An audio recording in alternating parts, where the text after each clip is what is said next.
in a mode where I was stuck in my head without having any real outlet for conveying a structural integrity to something which didn't have its own substance to it. So it really helped me in my substance formation as well.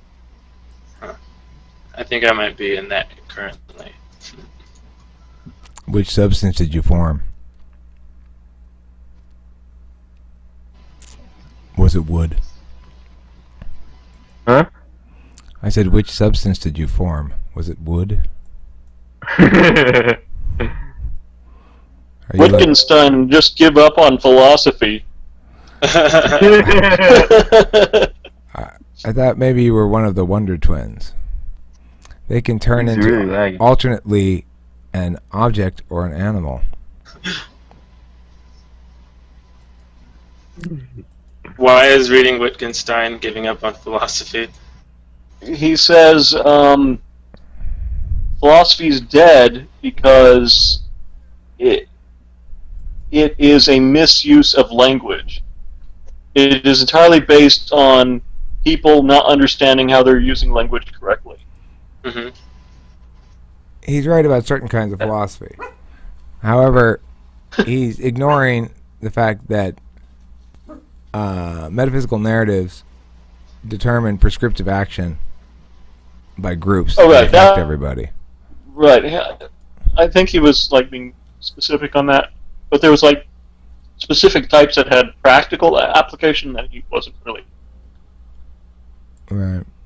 Well, I think it's fair to say that we're limited in our ability to parse ontology, the nature of being, and we're limited in our ability to parse epistemology, the nature of knowing, because language limits us to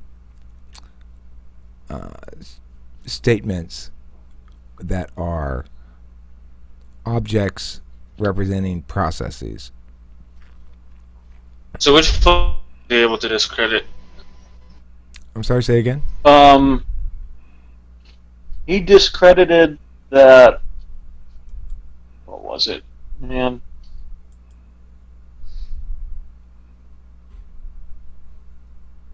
He discredited that discern any sort of that is anything other than descriptive of something that is in the world. So he distanced himself from the metaphysical? Well, he was saying that any philosophy that connects things in the world together is meaningless and conveys nothing. Okay. That knowledge itself is more of a social context rather than a individual form. It needs to be connected to other references within the mind. Well, I'm going to have to take exception with Wittgenstein's core position there, because to make that statement is to engage in the thing he says is meaningless, and just by conceding that in fact yours is meaningless too doesn't actually prove the position. Because to concede that it's meaningless is to prove its meaninglessness, and you get yourself a paradox. Now he would say that paradox itself is indicative of the limits of language, right? Go ahead. He mentioned that in the Tracto Logicus, whatever. Okay. So at the end of the book, he says that. Oh, does he? I never read any of this shit, right? That's pretty clever of him. He realized that. Okay. Well, the thing is, yeah. To dismiss metaphysics as meaningless is to embrace a metaphysics of meaninglessness. Actually, he switched to a metaphysics of, I guess it's more like speech acts. Instead of describing metaphysical relationships, he considered language to be a process in which people bounce ideas off each other. Okay. Well, that's interesting. Subject as well, so I don't think it has anything to do with language. What doesn't? bouncing ideas off each other. I think the subject can just do that internally and does that internally. With language, though. Your internal Not with narrative. language. Well, Your internal narrative is made of some kind of symbols. I agree with that. He does, I think that he does he's- differentiate between picture element. language. I don't think he's based Megabro, go ahead. Let me hear what Megabro is talking about Wittgenstein's differentiation here real quick. Go ahead, Megabro. Okay. He differentiates between picture and speech language, and the picture language is uncommunicable. Right. Okay. Well, like feelings, maybe. I mean, here's the thing. To me, language is the ability to deal with the world in ways that account for time frames without having physical objects be representations of those concerns.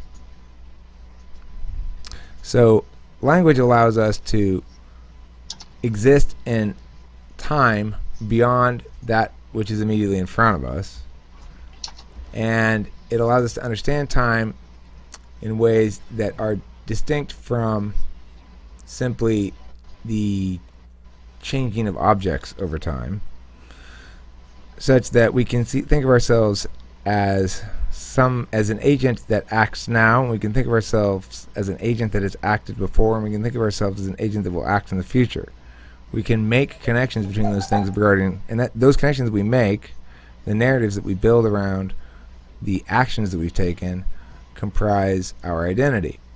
And so as we build an identity as we go through life, we do so on this back and forth time frame thing where we reflect on what we've done before, we reflect on what we think right now is where we'd like to go, and we reflect on what we're going to do going forward, and we reflect on what we anticipate is going to happen, right? So we spend all this time building an identity that has to consider all those various factors.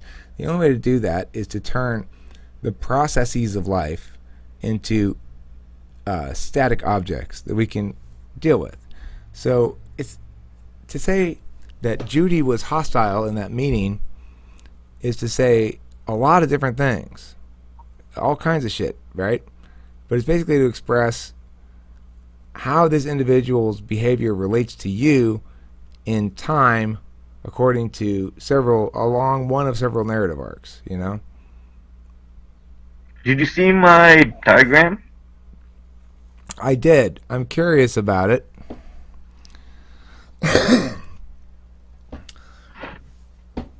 You say that there's So that is a threshold, right? That if it meets past the threshold, you're biased, correct? Yeah, then it doesn't have to validate itself anymore and exist as a concept individual itself. Where?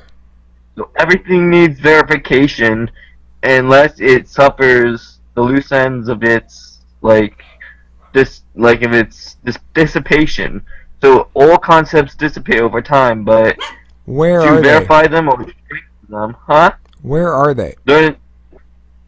They exist as a network. Where? In the brain. So there's a concept inside a human being, right? Yeah. All right. So it's a case over time based on if you attend to it or not in your own brain. If it's something you think about a lot, it stays solid. And if it's something you don't really think about ever, it'll just dissipate, right? Yes. And it has to be verified through the other connections that it has. I think it's more accurate to say it has to be communicated to attain more reality. I think it has to be individuated rather than social. It has to be communicated. Listen, the ideas that you're communicating right now are going to have some impact upon a listener. You're saying, no. But look, that's not Eric, why you hold ideas. You're advocating against universalism. You're advocating against principalism. You're doing basically a Foucaultian discourse critique right now. You're saying every issue of moral agency has to be individuated because we can't have any universal principles. They can ascribe a meaningfully predictive or prescriptive course for something as complicated as human ethics, how humans treat each other. I think that's your fundamental position. But it's wrong. Yeah. But it's wrong is my Why? position. Because, first of all, it's indistinct from completely arbitrary. It requires you to assume that everybody shares a common value, the good, which is generally true. But it also requires you to assume they share a common value criterion, which is very, very not true. But you're reducing real things like real interactions to language that is subjective or value-oriented. So since you have to have that value, one thing has to be prioritized over another. Right. And to the extent that you are correct, you are prioritizing no limiting principle over a limiting principle. So my Not position necessarily. is, I think that I yes, can still necessarily. obey these laws. No, I think I can still obey your principle. I don't think I have to. What I'm saying is, here's the right thing to do. It's not the right thing to do for me, for you, it's the single right thing to do. It's the right thing for everybody in all regards. There may be individuals. Not buying it. I know you're not. I know you're not. And that's why I'm saying you are prioritizing unconstrained, arbitrary execution of power over a limiting principle. If you do believe in a limiting principle, you're saying, I believe everybody has the duty to X. And then you're saying, if I ask you, well, which duties do you want to take on for yourself, that you agree that everybody, reciprocal burdens again, right? When we interact with one another in life, we may all have our own morality, but we have reciprocal burdens. So that's why we have to limit the ability for one person's subjective reality to impact another human being. Because otherwise, you violate the fundamental core engine that is of all fairness and justice in the universe, reciprocal burdens. Yeah, but you're the thing that's self-sustaining it. It's not self-sustaining itself. What isn't? The principle. Listen, The principle doesn't act in... you're right, Bo, it's a limiting principle. It doesn't act, it prohibits people from acting. Yeah. In certain specific ways. I'm saying we should adhere to that principle. It's a good thing. It would produce the best outcomes, and it's the only one that's logically consistent. I'm saying it's more true than what you're saying, because what you're saying is inconsistent with itself, and it's completely arbitrary. It's a decent thing, yeah, sure, but good is a very loose word for that. It ought not be. It should be really clear cut. What you're advocating for is wrong and bad because you're advocating for rights violations based on arbitrary justifications of this group or that, making decisions based on individual contexts. Whereas what I'm advocating for is a limiting principle that constrains people and confers just one duty upon them. Now, if you want to advocate that we should have more than one duty, then tell me what it is. But remember, it should be reciprocal. Everyone's going to have to accept this too. What can we all accept as a reasonable duty?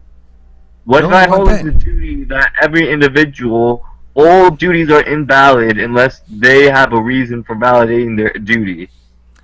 Okay, when you say a duty is invalid, what I'm saying is society ought to make its laws according to this framework, such that your moral duty and your legal duty are the same thing.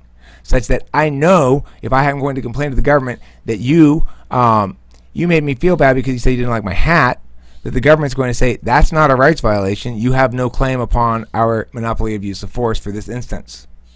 It's That's nice how we to ought be to convenient. Well, it's more than just convenient, it's more correct. The alternative is to advocate for arbitrary justifications of violence. If not, then give me something that I can take away as a reciprocal burden. I mean, just the language you're using, it has to be value-oriented rather than nature-oriented. My point is, it doesn't matter how wrong I am, right? If not about I wrong. win and I'm wrong, if I win and I'm quote-unquote wrong, nobody gets fucked. If you win and you're quote-unquote wrong, then random people get fucked for various reasons that are completely arbitrary. That's the I difference. agree in so much as I don't provide an alternative framework as much as a criticism. You do. You provide an alternative framework. You say something other than protecting rights, which means you say, yeah, let's violate some rights sometimes. That's not a principle, though. That's a negation of a principle. No, my principle is a limiting principle. Remember, it doesn't Isn't it that- doesn't mandate action; it prohibits action. Yeah, but I'm not replacing that principle. Yeah, but I don't want to lose, is what you're just saying to me. The fact is, you got nothing to stand on. Got nothing. Not a goddamn shred of paper to stand on anymore because you're not advocating anything consistent. That's the problem everybody has when they run into the buzzsaw that is the negative rights argument. I'm the only one not advocating arbitrarily justified violence.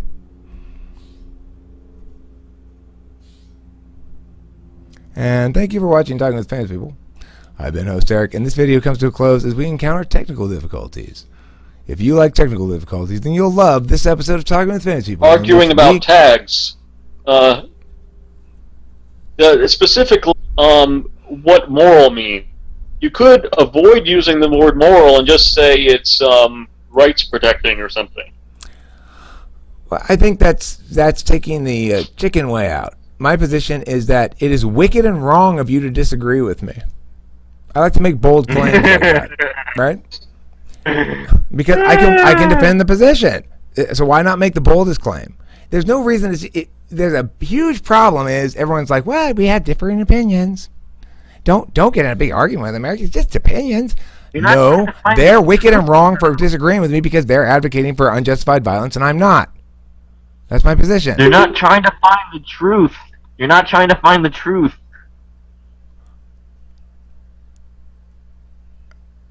You're the one who's denying things like truth and moral certainty. I'm saying you're wicked and wrong for advocating unjustified violence. How's that not trying to find the truth? See, this is where we fundamentally disagree on what morality is used for. I think morality is used as a system for weighing perspectives on a like interest, like determining function, so that we can determine what is the most optimal use of our freedom, while you think that morality is something that we should be adhering to. No, I think morality, as I use it anyway, is something that provides us as individuals the ability to look at our own behavior and say, was my behavior here just? I know this person has their feelings hurt, but was I right to do what I did anyway? Let me look at the circumstances. The very words you're using implies a reduction. Okay, so you're saying I'm begging the question. I'm assuming a morality that exists. Well, okay, I agree with you here, and I'm going to concede the fact that that is an assumption that I have to get people to agree with, which is that at least on some occasion, that it would be possible to wrong you. So if I killed your whole family, would that wrong you? In my perspective, yes. Okay. I would be able to lack.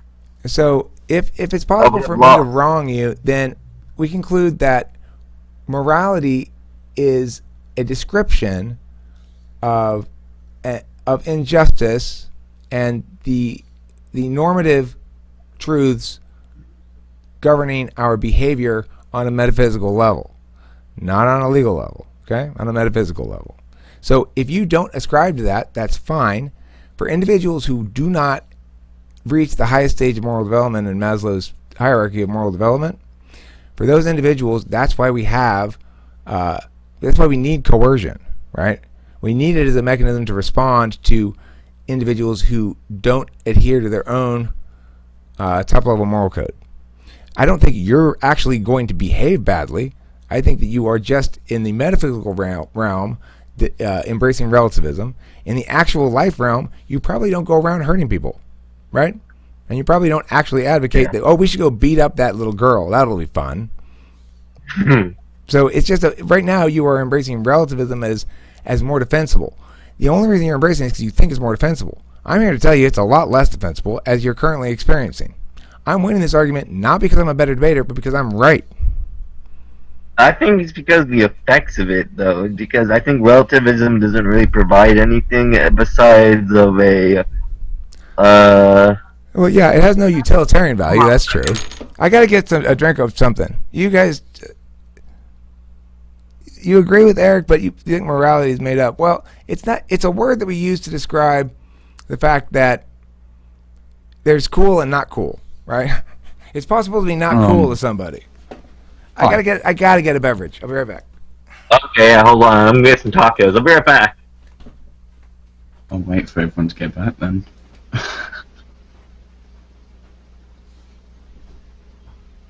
I guess it's just me and waiting for name. Mm-hmm. That might have been me waiting for name, because I was here for a while. Oh wait, there's more than one waiting for name. Ah.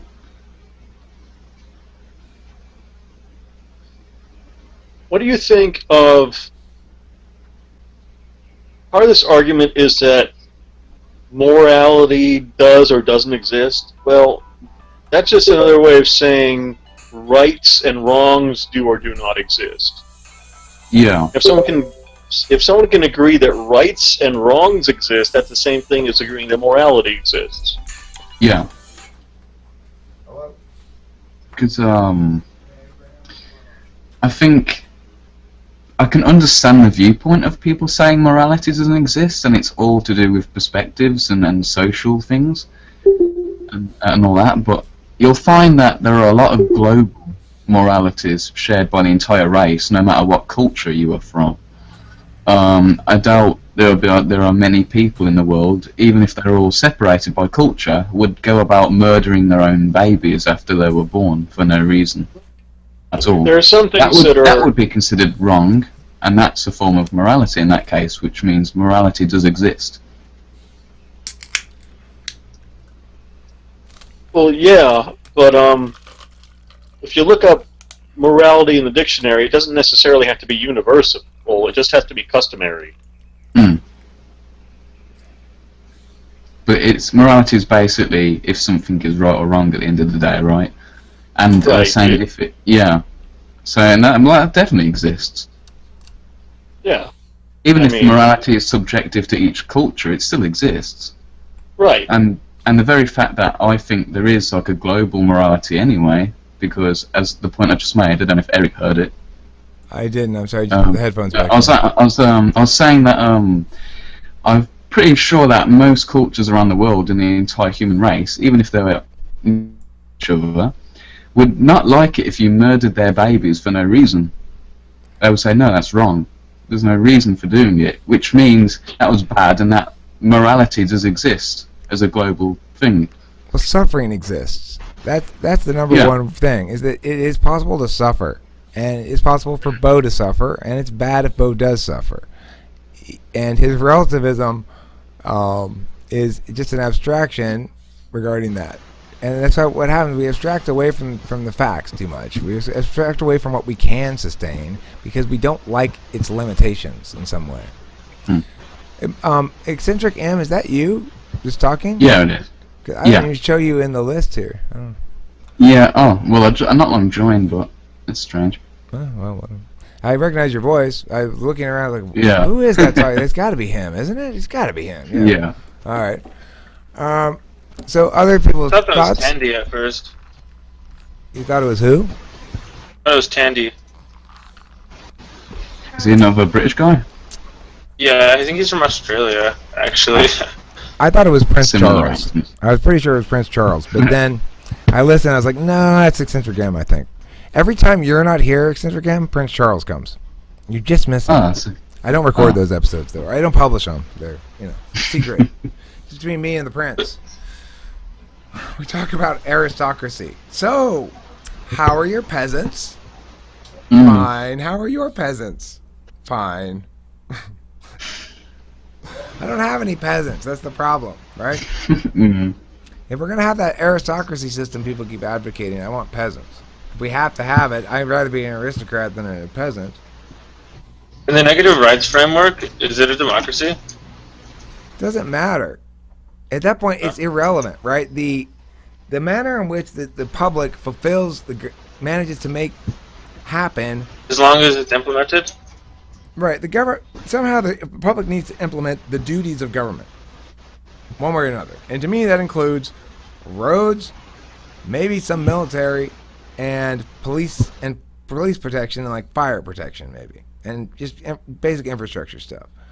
And in my mind, the public has to somehow figure out a way to fund those few things and put protocols in place that just execute that system and then forget about it for the rest of the time. It doesn't need to have legislative powers.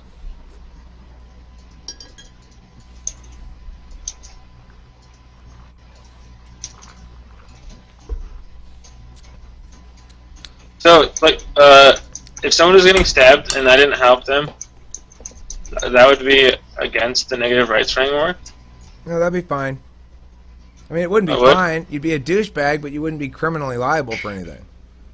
Oh. Cool. What is this thing? Any other thoughts on this stuff?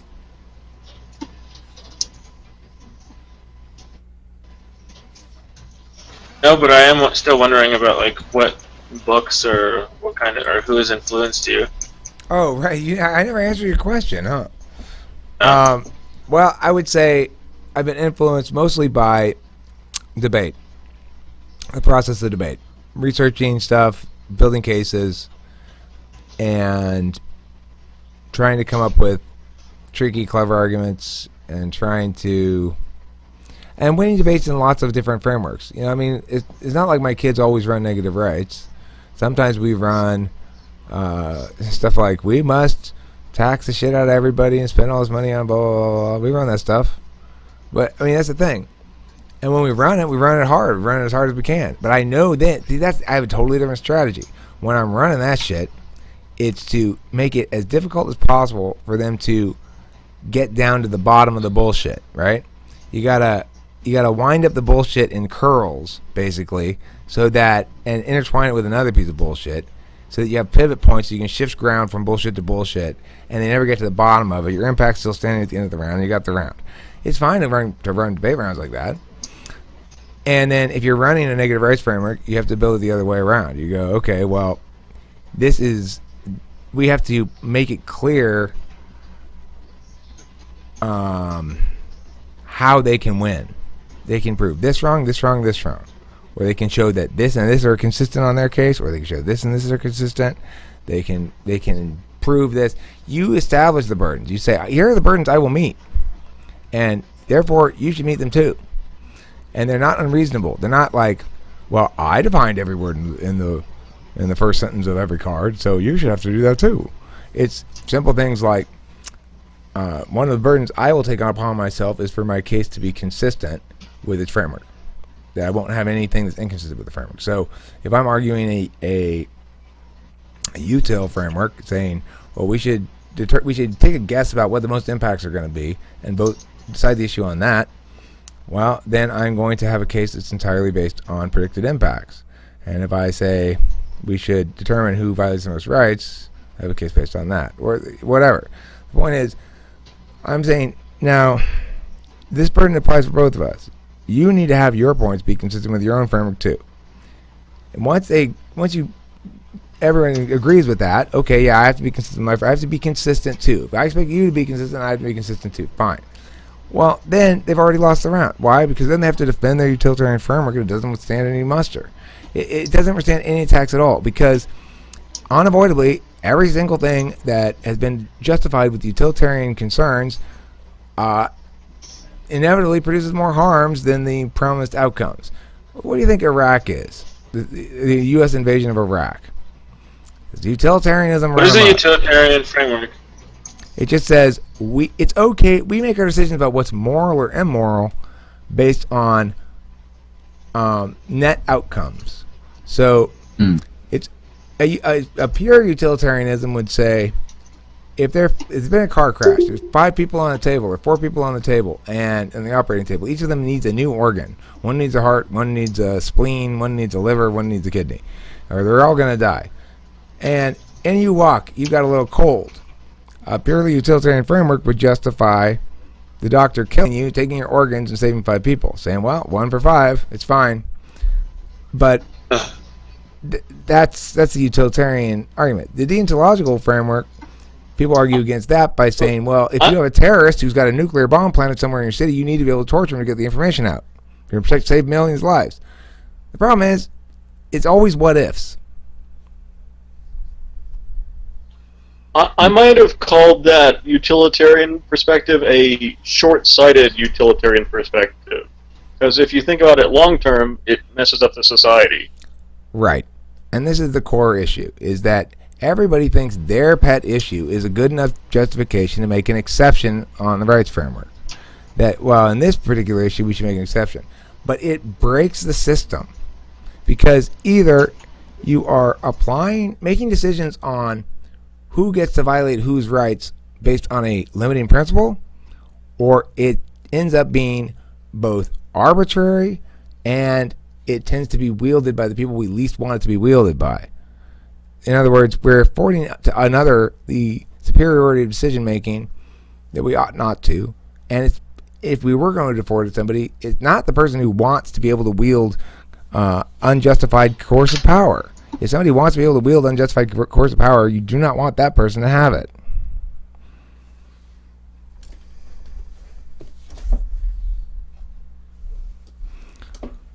And that's what we do all the time. We elect somebody who says, I'm going to give everybody free college. He says, I want to wield unjustified coercive power like this. And everyone goes, yay, he's really going to wield it like that instead of like this. And then somebody else gets, I'm going to wield unjustified coercive power like that. They go, yay, he's going to do it like that, like this. And then people have big arguments back and forth about this and that, right?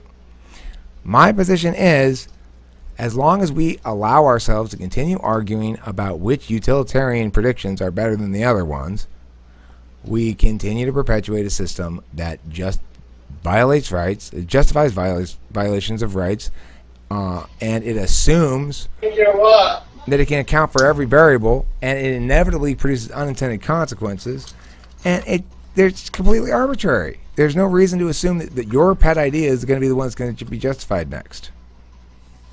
So besides... Oh, shit.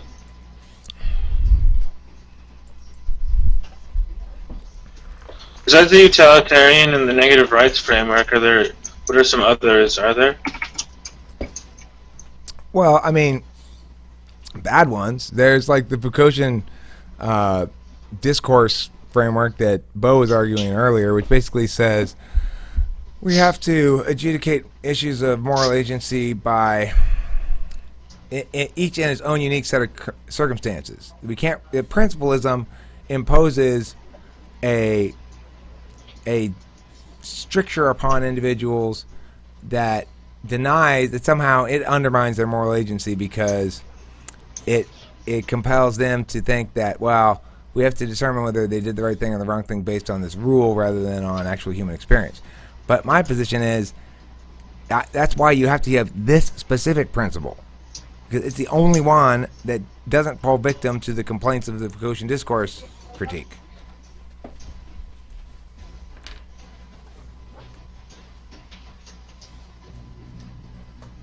Can you tell me more about the negative rights framework and how it would play out in a country?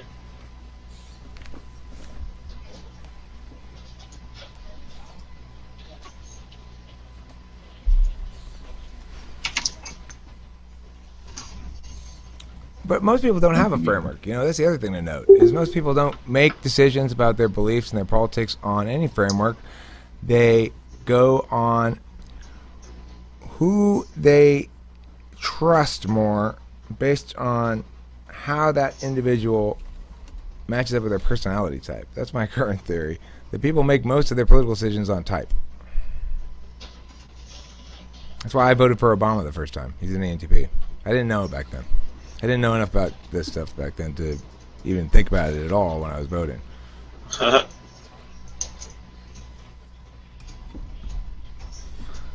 Anyone want to chime in on the link between politics and type? I've read about it, and I heard it's pretty apparent. Right. A lot of J's. Well, if it is, and we think about that, if it is by type, and we know that there's going to be competing interests on the other side, a lot of people would conclude, well, that's why we need compromise. But I would point out, no, that's why we need what I'm advocating for, because it guarantees a single limiting principle, reciprocal burden that both parties have when they're in disagreement. We need to think about governance as not a battle between our side and the other side, but rather our unpleasant and irksome duty as referees when those two sides of people who aren't any of us disagree with each other. Those two special interest groups disagree. Which one of them are going to get their way? Well, that's what the limiting principle gets to determine. No arbitrary reasons for that. You can get your way if it's consistent with this. You don't get your way if it's not, and that's it. And it applies the same for everybody. That's how we should manage politics.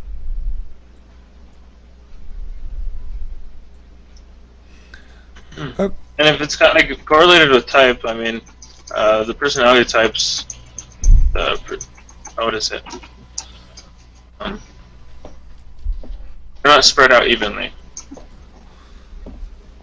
Right. So, I mean, NTPs have a tough time. We face a lot of arbitrary rules that we don't like. We're naturally disinclined to arbitrary rules. And you would say, well, so you're just showing your personal bias, Eric.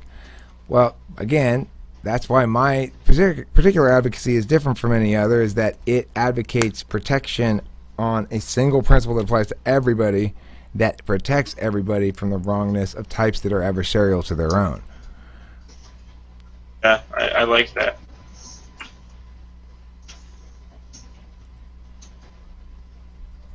And we see it play out on a more concrete level, simply as, oh, well, you don't like gambling, so because your husband has a gambling problem, so you fight vehemently against any increase in gambling in California. But you have no problem simultaneously voting for more marijuana legalization and legalization of drugs, so you like drugs a lot. Well, okay, do you get it? Do you see what the problem here is? Yeah. I mean, that's the fucking problem. Everybody thinks, well, my thing matters, but your thing doesn't matter. And if we don't have a single principle that allows us to adjudicate the thing definitively in every circumstance, it's either something we have to adjudicate, which means it includes probably some rights violations, in which case it's going to be adjudicated against the proposed rights violations basically always. Or it doesn't include rights violations, in which case there's nothing to say about it. So we need universal morals. I'm giving it to you right now. I'm telling you what it is. Mm-hmm. At least one that competes really well and can be made into a good policy. Right. And what's actually going on is everyone's got unique ones, but they're competing, and one of them goes into policy. It's Kant's moral imperative.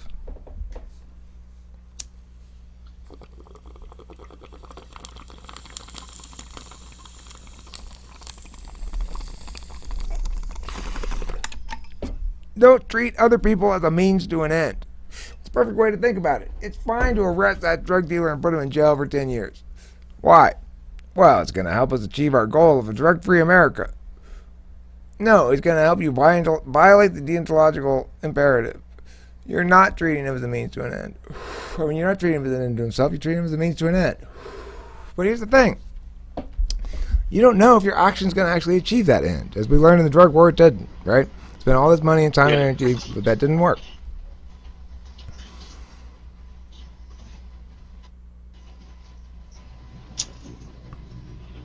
Other thoughts? Okay. Go ahead. War on drugs is retarded. Yeah. War on drugs is, I mean, it's, well, what it is, it's util winning the argument for some reason. Because there wasn't a real argument though. Right. Well, it used to be generally accepted to be the case that if somebody would say, "Oh, he's trying to justify the ends with the mean," he's trying to justify his means with his ends, that was sort of the final say in the matter. You're arguing bad because you can't make that argument. You can't justify your evil means by pointing to your predicted ends.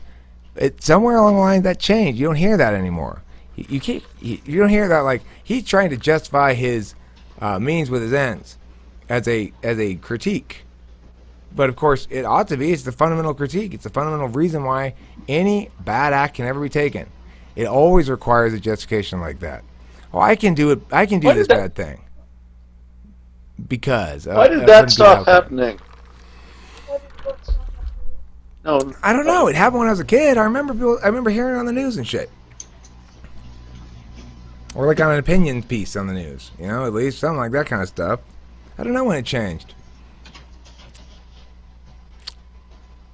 Probably around 2001 when people decided to let's pretend authoritarianism has a good case.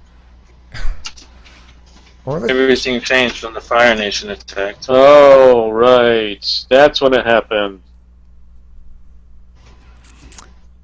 well, but I mean, in the end, it ends up being a good thing because I think it becomes ever more unavoidably true that this, that, and the other things that enable authoritarianism are bad and wrong. So now all of a sudden we want body cameras on cops. Everybody kind of agrees on that. It used to be that you couldn't make any headway in something like that at all. The cops are the good guys. Whoever they're shooting, I'm sure they deserve it. Whatever. Unless you are an effective member of a community that is targeted more frequently, you're going to have that position probably. As a default, you're indoctrinated with it right from the get-go.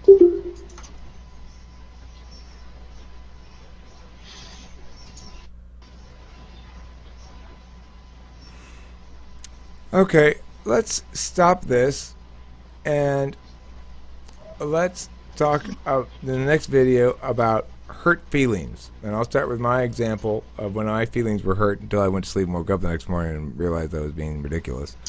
And then my concern right now that... Well, anyway, let's stop this. Thanks for watching Documents People.